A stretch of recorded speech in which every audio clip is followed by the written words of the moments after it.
Amahoro y'Imana abana mwe nshuti z'umusaraba, Imana ibaho umugisha kandi Imana ibagire neza. Nitwa Profete Umukristo Richard ugarutse muri message y'ukwezi.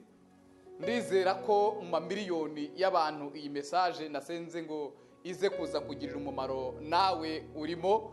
Niba hariho umuntu uzi arwaye indwara abaganga bananiwe, iyi video uze kuza kuyimumpera. Niba hari umuntu uzi ufite ingorane cyangwa se intambara arimo ararwana zikaba zarananiranye, iyi video uze kuza kuyimumpera, kuko Imana yavuganye nanjye yuko iyi video umuntu wese iri buze kugeraho ari buze kuza kubona igitangaza. Ndimo ndakira intahe n'ibitangaza Imana irimo irakora muri no message y'ukwezi irimo irasohoka buri kwezi. Ndizera nakekeranya ko nawe ugiye kubonamo ubutabazi. Tudatinze rero reka twifashishe ijambo ry'Imana dusanga mu gitabo cya Rusi ibice byaho 4 umurongo waho wa 14. Haravuze ngo abagore babwira Naomi bati, Uwiteka ahimbazwe utarakuretse udafite umucunguzi.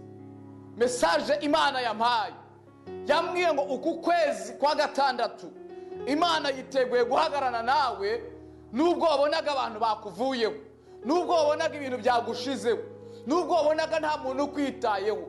Ijambo umucunguzi ni umuntu ushobora kuba yakuba hafi akagucungura, ariko igihe cyose uyu muntu ari hafi yawe bibangamira Imana gatoya, bishobora gutuma Imana iba kure yawe.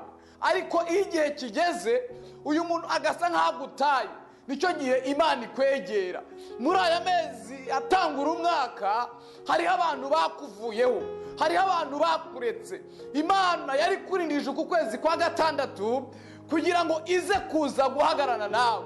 Imana igiye kwihesha icyubahiro. Ibintu bimaze igihe biguhagurukira bigiye kubona ko Imana iri kumwe nawe.